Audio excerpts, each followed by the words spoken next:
Want to have your own business but don't want to start from scratch? Franchising might be the answer you're looking for. Welcome to the Level Up with Nick Lopez show. The show that brings you thought leaders in business, franchising, and high-performance personal development.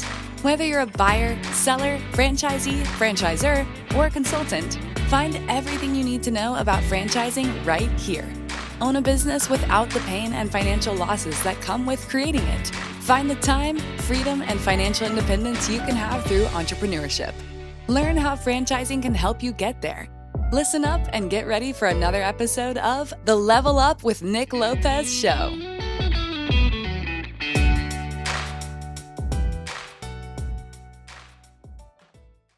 Welcome to the Level Up show with Nick Lopez, where we have the absolute pleasure of learning from thought leaders in business, franchising, and high performance personal development. Today's guest most certainly goes without exception. He is the chairman and CEO of a home service platform company called Happinest Brands. He is also the chairman and CEO of a national franchise company with over 500 locations, which also happens to be the flagship company of Happinest Brands in Lawn Doctor. Scott Frith, welcome to the show. Thanks, Nick. It's a pleasure to be here. It's a pleasure to have you on. I know personally, I am going to learn a lot and level up, and I have a small hope that our audience does as well. So Scott, you are so well known within the franchise industry, so well respected and rightfully so. As I mentioned in the intro here, there's so much value that we are going to download throughout this show. But I wanted to get started with asking you about the story behind Lawn Doctor and how it was founded. Sure, absolutely. Appreciate the opportunity to tell the story. So it's a great story. It actually starts about 5 minutes from where I sit today. The founder, Tony Giordano, had a little hardware store on Main Street in Matawan, New Jersey. And people were moving out from the cities to the suburbs. They had lawns. They were coming into his hardware store, buying products, and they had questions. They didn't necessarily know how to use them. He started having some seminars on the weekends, teaching people, and pretty quickly he had a conversation with his friend and then future partner, Bob Magda, about could we create a company around this and actually do it for people? So they created a piece of equipment, they created a process, they started franchising. That was back in 1967. So we just celebrated our 55-year anniversary last year, which was a huge milestone for the brand. So yeah, that's how we got started, right down the street. What a practical way to get started, solving a need in the market that you see repetitively in a very similar space, right? Delivering service there, seeing that clearly this is a need. And I would assume that need has only grown and grown over time as the brand has matured. Oh, for sure. Yeah, it's and we've moved into, of course, different services and expanded our offerings based on what customers see as valuable. But yeah, what started as it was kind of a niche service back then, as you can imagine. 55 years ago, it was really sort of an exclusive service. Today, it's kind of ubiquitous, right? You drive down the street, you look around, you see lawn signs everywhere with lawn care service providers. So yeah, it's definitely expanded and created a huge opportunity for our franchisees. So today, you are the chairman, CEO of that brand. That brand has grown to well over 500 locations, is most certainly a household name across the United States. Take me back to when your family became involved with the brand and specifically how you became involved with the family business. Yeah, sure. Kind of interesting. So my family, much like the consumers that I just mentioned, we're from Philadelphia, and we moved out. My parents wanted the family to have a little bit of a different upbringing. So my brother and I moved out to the burbs. We had a little house. My dad, of course, took a lot of pride in the home. He had no idea as a city guy how to take care of the lawn. And actually, a gentleman came through the neighborhood one day hanging green thumb door hangers. And my dad called, said, "Hey, I'd love for you to take a look at my property. I have no idea what I'm doing." Really liked what they had to say. Hires lawn doctor. And my father's just a great person, really gregarious, always making friends. And they became very good friends. And so they started talking about business and life, as the jobs would get done. He would always be the last job on the route, and they would pull out a lawn chair and talk life and business. And that gentleman introduced him to the founder of the company, Tony Giordano. And my father came in for an interview. He was hired as a director of franchise development. I was 6 years old at the time. And I always say, I do remember the moment that my father came home in his three-piece suit, really excited, talking about this job. Of course, I had no idea what that all meant. And he tore apart, we had a little laundry room. He tore that apart. We went to a local college. They were giving away desks. And I remember vividly him setting up that desk. That became his home office where he started selling franchises back in 1978. And so a short time later, he moved the family to New Jersey, where we're headquartered. And that started his journey through the organization. And ultimately, Tony confided in my father that he wasn't hiring his director of development. He was hiring his successor. He wanted someone who could really kind of take the brand into the future and have it be what it could ultimately be. He saw a lot of potential. And then, myself, I entered the picture when I was 13 years old. I started working in our manufacturing plant, honestly, just making a little money on the side. And I was, I'm honestly a janitor. I worked in our parts department. I built equipment. I unloaded trucks. I did everything they needed me to do. Then I went to undergrad. When I graduated from undergrad, the then marketing director reaches out, gave me a call. I had an English major. I had business and philosophy minors, and he heard I was a pretty good writer. And he called me and said, I'd really like you to join the team. I need some marketing materials written. I need some manuals to be written. And, it was my first paying job out of college. I jumped at it, joined the organization. And I have to say, I loved every minute of it. I loved the people. It was exciting. As I learned more about franchising, I loved the format.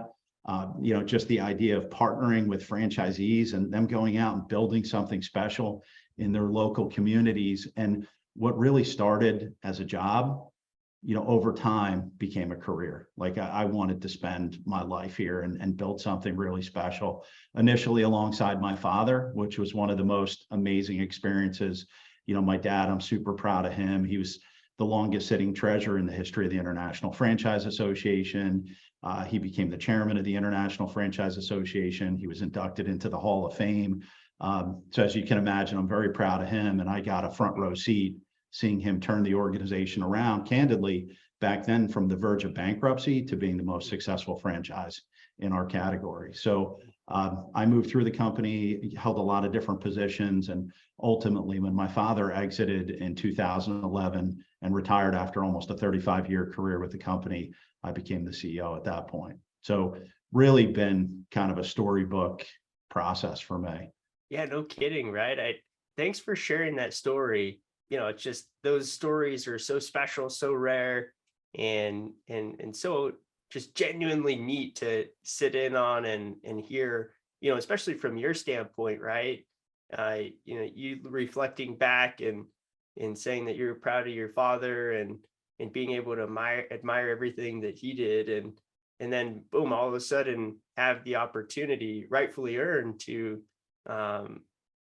continue that legacy that your father had started. You can't write the American dream any better than that, right? That's pretty awesome. Thank you. Scott, yeah, thanks for sharing that. Why do you think that the original founder of Lawn Doctor had looked at your dad as being the person that would take over the company, and where do you think that came from? What did you ever?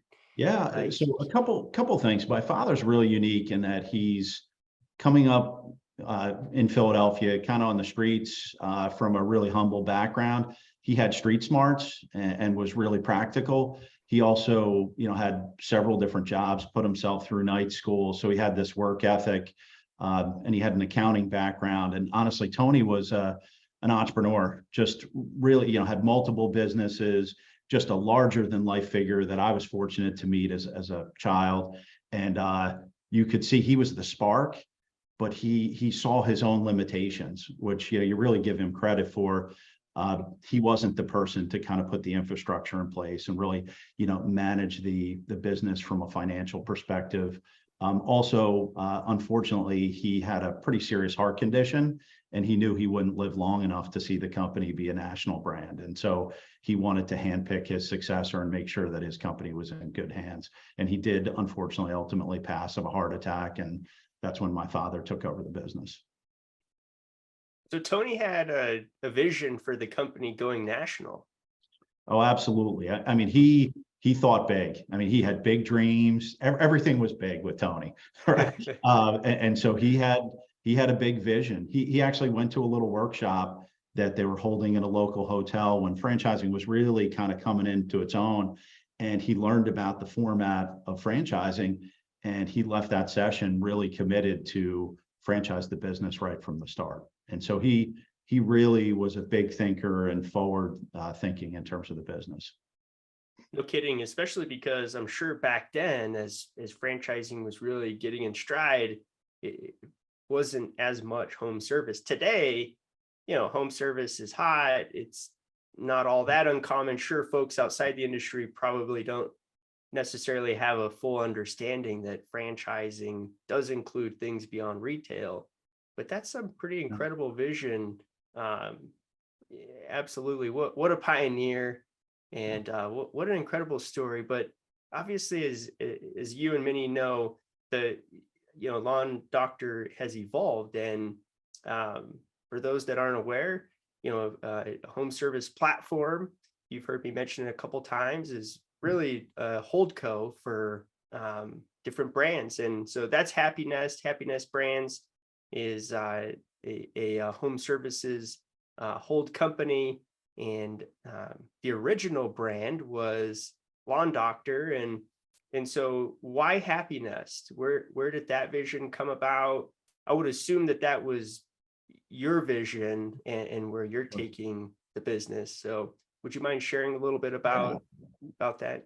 Yeah, I'd be happy to. I think just starting with the name Happinest, it's all about your nest is your home. It's where you create memories, where you raise your family, where you feel really comfortable. And, happy is, of course, everyone in the value chain being happy. Like the customer feels really content in their space because everything's just taken care of for them, right? And so, looking at that, that's the brand we created in-house. I was really proud of that whole creative process to get there. In terms of the thesis, if you will, the rationale behind it, we just really looked at, we have an amazing culture that I'm super proud of.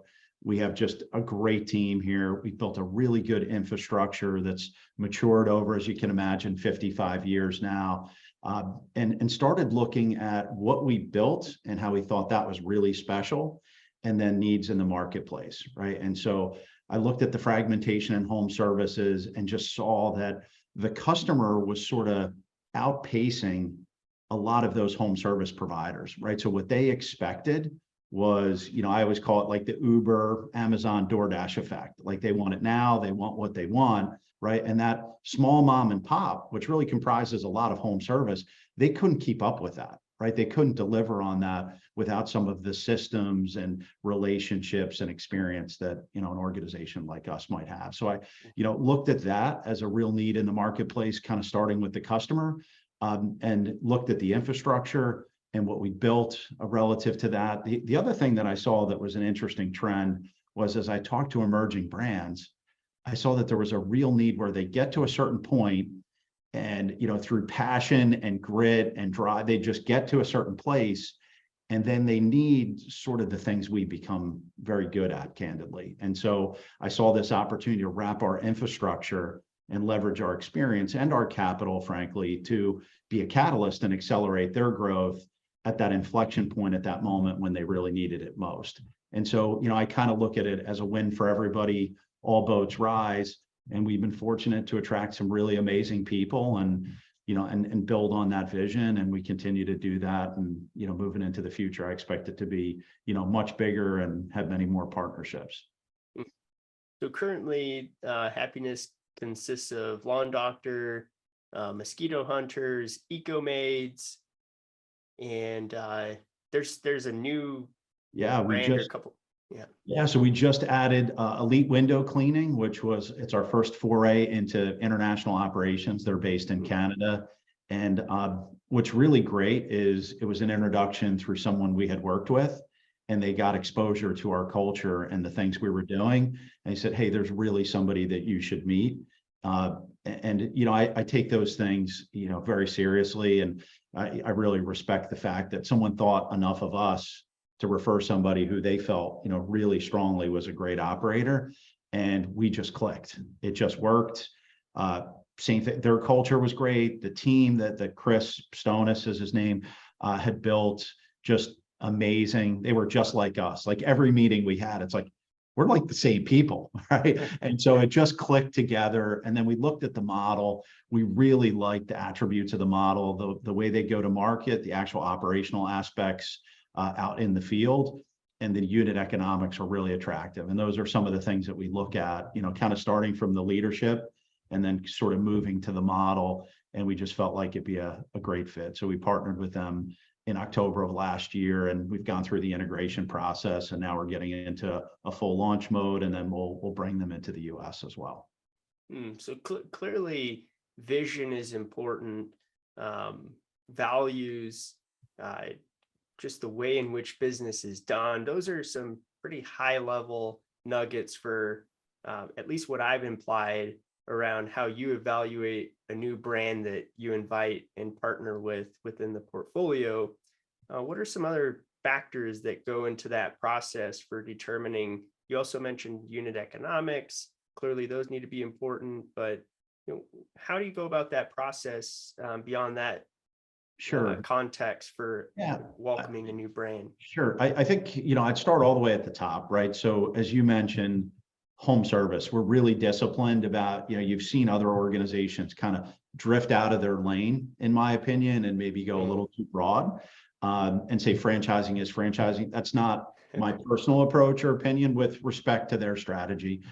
So we're only going to be focused on home service. There might be some overlap with commercial, but the core of the business is going to be home service. We're certainly pretty disciplined about the categories we want to operate in for specific reasons. So we kind of look at that. And then we look for brands we like, right? What does the brand look like? How does it feel? I think it's amazing. Your brand is a great example. We were talking before we got started here. I love the Lime brand. I love what it looks like, what it says, what it stands for.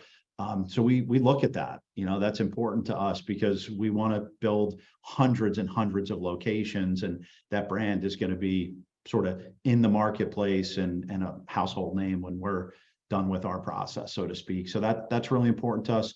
But I really go back to what you said, like the leader really is kind of the biggest component, right? Our model is very much to partner with the leader and grow it into the future. And candidly, if there isn't a person who wants to stay in the brand for quite a long period of time and grow it alongside us and with us, it's probably not going to be a fit for us because they know it inside and out. They understand what the drivers are. And we can't be experts in every single industry when we're in 15, 20 different industries. So we're really going to rely on that leader. And they're the face of the brand, and they're going to build those relationships with franchisees that are so critical. So it definitely, kind of starts and ends with the leader. The unit economics, again, are one of the more important things as well, because it doesn't have to work perfect initially, right? You understand there's sometimes some challenges with emerging brands and how the units operate in unit economics. We've been there ourselves, candidly. But in looking at it, if you change some things, could it work for the franchisee, right? Because if it doesn't work for the franchisee, then it's just not going to work for the franchisor long term. So it doesn't have to be perfect, but you really have to kind of look at it and understand, like, what changes would you make to the way the unit operates to make sure that, it's financially advantageous for the franchisee, particularly at scale.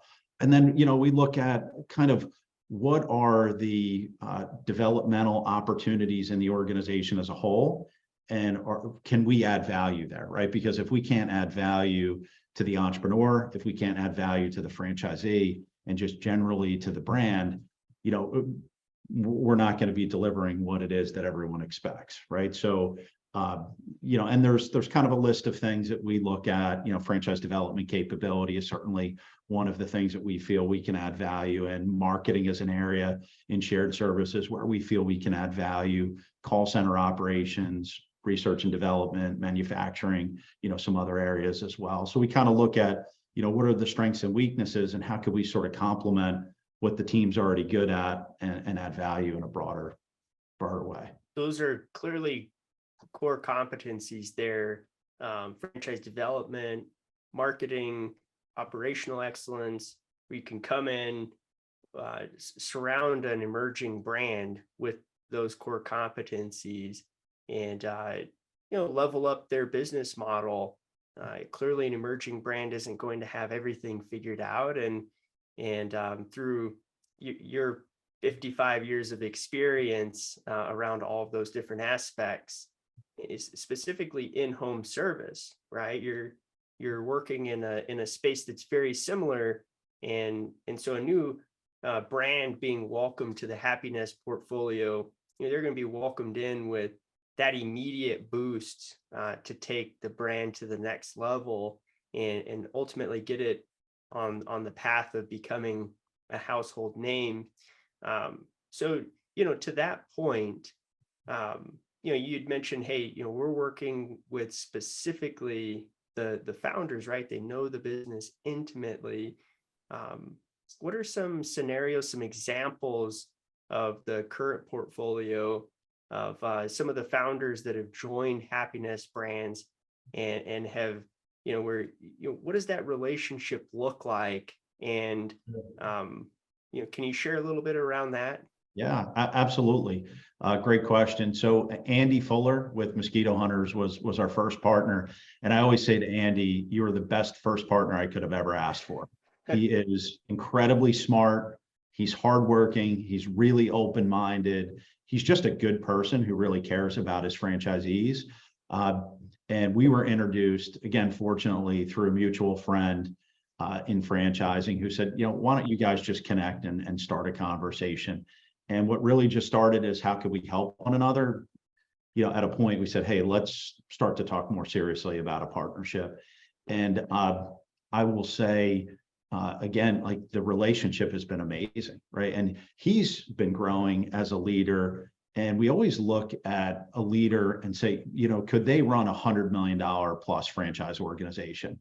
And there is no doubt in my mind that Andy Fuller, can and will, right? And potentially, multiple brands. And so to see his development has been honestly incredibly rewarding for me.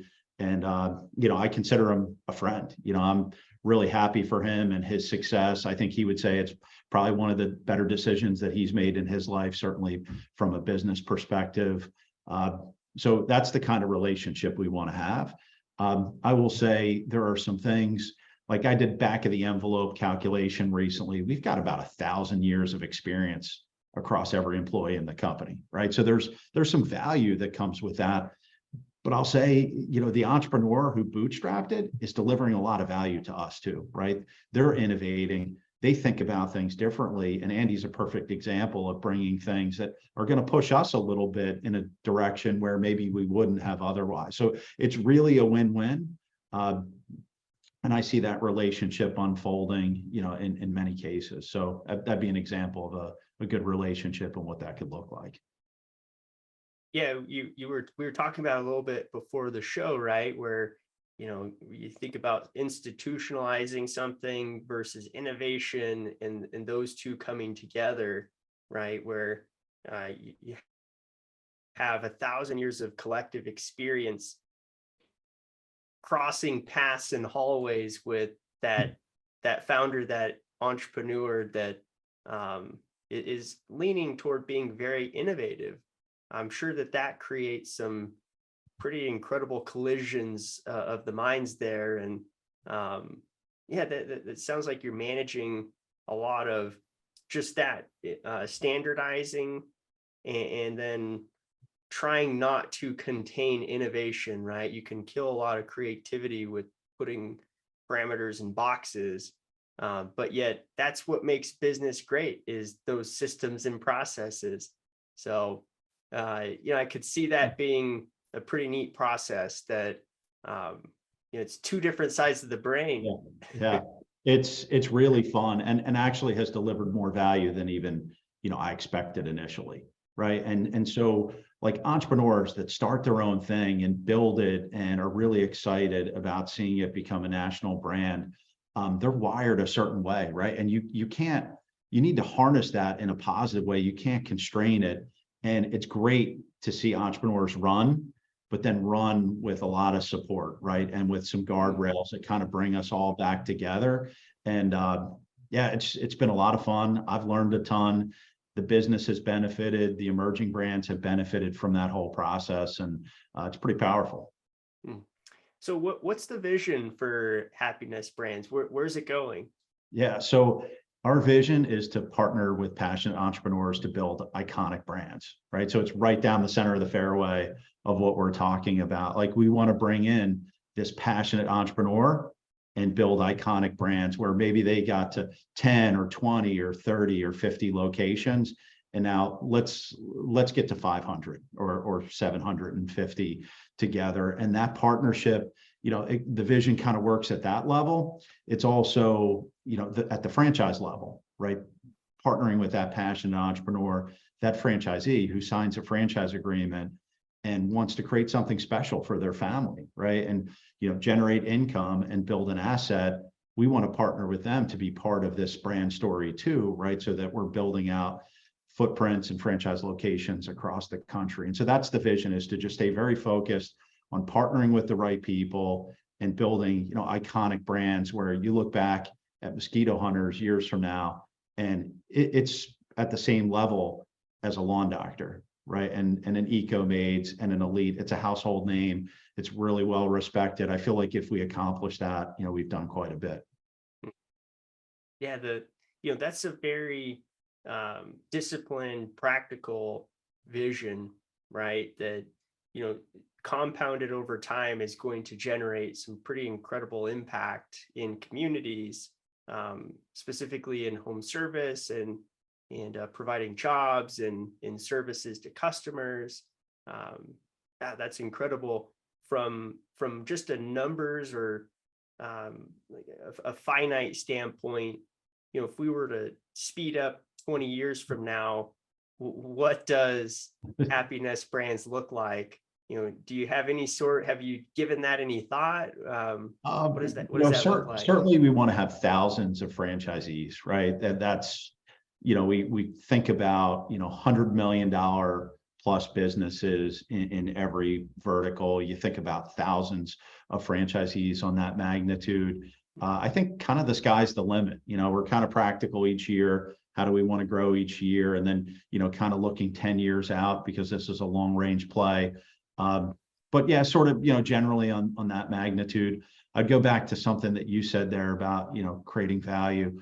Like, our purpose is to change lives one happy nest at a time, right? And so what that means is, at every level, the customer level, we want them to be happy. The franchisee, we're helping change their lives through the model and the value that we're creating there. Our employees here, the stakeholders in the larger organization, everybody's winning in that process. And that's what I've discovered in my journey in franchising over almost 30 years, is that's my why. My personal why is lifting people up. And franchising provides what I believe is one of the best formats to do that, right? Like, we can't do it for the franchisee, as you well know, but we can create a path and a model and support all the tools and resources to help them get to where they want. And I think if everybody wins in that value chain, like, that's a recipe for a very successful enterprise, but also having, a positive impact on people. Yeah, well said. I don't think it can be said any better than that. And, that's a very impactful on a personal level. But it just has so much implications that are positive in so many different ways. Something that you had mentioned a couple times was the $100 million mark for one brand. Well, why is that a number that stands out? I think it's an easy number to kind of gravitate to, right, and to understand and wrap your head around. I think at that level, certainly we'll see brands be much larger than that. There's a leadership capability that's necessary as you scale to that level where you're managing teams, you're managing departments. And I think that's what most entrepreneurs want, right? You started as a one-person operation doing everything. Typically, you started with a corporate location in the local community. You figured some things out, and then you moved into franchising as a way to have the brand become something bigger. And that was sort of, you were in two different worlds, right? You're managing a local operation and you were learning franchising and managing that.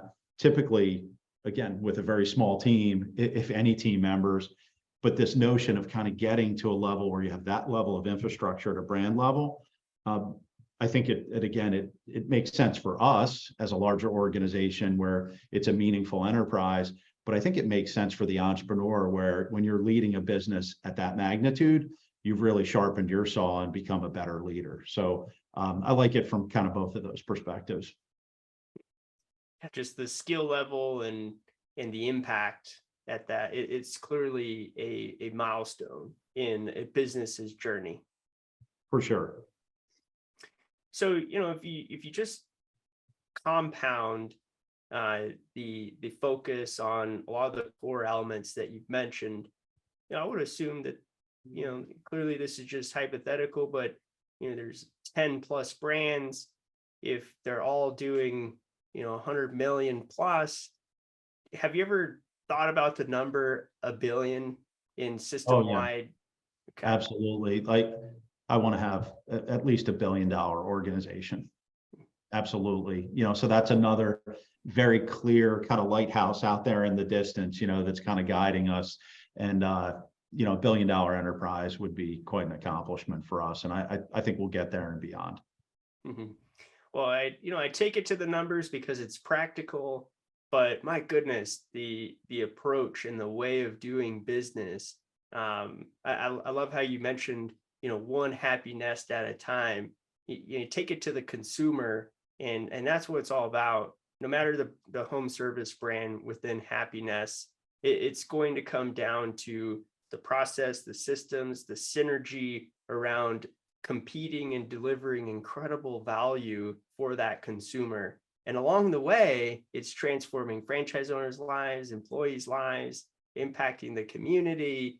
But each brand, project by project, is delivering a world-class service that, as you mentioned at the beginning of our convo, is within a very fragmented industry in home service. So bringing that collective 1,000 years of brain power to support that franchise owner, to unite with that franchise owner, download the process and the systems, and ultimately get out in the marketplace and deliver one Happinest at a time. You just day after day, consistency, and that consistency of behavior and the outcome that comes from that just compounds. And all of a sudden you pick your head up and you start seeing some of these impactful milestones and lighthouses that are, those fun accomplishments that the world can appreciate and receive as value along the way. That's entrepreneurship, that's business, that's the American dream. Scott, I wanted to have you on because your story is so incredible and your organization is incredible. Thanks for sharing this incredible knowledge. I want to change gears a little bit and talk about the franchise owner. Clearly this is why we are in business, to award franchises to capable franchise owners for our particular systems and help change their life. And so what do you notice as some themes of a successful franchise owner versus a franchise owner that may not be successful? That's a really good question. And I think, you're always in search of that perfect avatar, right? Identifying exactly what that perfect franchisee looks like. And I think even when you're really deliberate, candidly, you can vary a little and you could see success on different sides of it. And you could drift too much and maybe, get outside of your lane and not have success, right? And that's just being very practical and authentic. But I would say, positive attributes, resilience is one that's absolutely essential, particularly in home service, right? In any business, but particularly home service. It's hard, right? We don't, kind of shy away from that. We lean into that and say, look, this is a really, really good business across every brand that we have, but it's very hard from day one to get that to scale. And you have to be willing to do the hard work day in and day out to get to that point, to accomplish what you want, to have the lifestyle that you want, the flexibility, some of the reasons why you got in on the front end. So we really over communicate that you're going to hit these barriers and we need you to be really resilient and kind of break through them, with all of our support. Positivity is just an absolute requirement for me to be part of our company at all. And so, positive people, they just have a vibe. You walk into a meeting, you feel good about it, right? Any conversation, you can figure almost anything out if you're like-minded and you've got a positive attitude. So, I want people to be positive who are part of this organization. I think it translates to the teams, at a local franchise level. It translates then from there out to the customer. So that's really important. I think being very good at execution, right, you have to do the work. And so, if you overthink things and you don't execute the model, you're going to fall behind, right? So I always say, like, fall forward, don't fall backwards. Even if you make a mistake, have some forward momentum because you're trying to accomplish something. I think, those are some of the really important things that I see in franchisees. And I think if you focus on those things, I think you also have to be open-minded too. I'll throw that, and willing. You always hear follow the system. That to me is just inherent. Like, you have to be open to, hey, respectfully, we've been doing this for a period of time. The model works. Let it work and be open-minded to that way of doing things. And then maybe perfect and refine at a local level once you have the basics down. So I think those would be the things I would point to. So much of what you said was the soft skills, and I didn't know if that's where you were going to go with it. I thought you might talk to background and credentials and things of that sort, but you started off with resilience and positivity, and then you hit on execution. But resilience, and I really wouldn't have predicted you to go that route either, even if you were going soft skills. But being resilient and having that fortitude to break ceilings, that is an incredible attribute, because in business, you are going to, especially in franchise ownership, in many cases, we have owners joining that have never ran a business before. And so they're not only learning a new industry, they're learning how to be a business owner, and they're entering that dynamic with so much optimism toward fulfilling their American dream, which rightfully so, right? That's what business ownership provides, is so many benefits. But you say, wait, pause, let me set the expectations.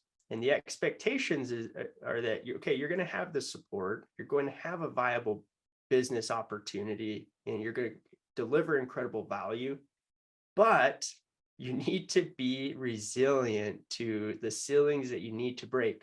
Learning how to be a business owner, learning a new industry. And anytime that something is new, there's going to be uncertainties, and which means there's going to be fear, because you don't know what's coming around the corner. And so you're navigating so much that is not rainbows and butterflies per se. It's not easy. And in home services in particular, it is a unique muscle and skill that's developed. And when you've never done it before, you need to be resilient.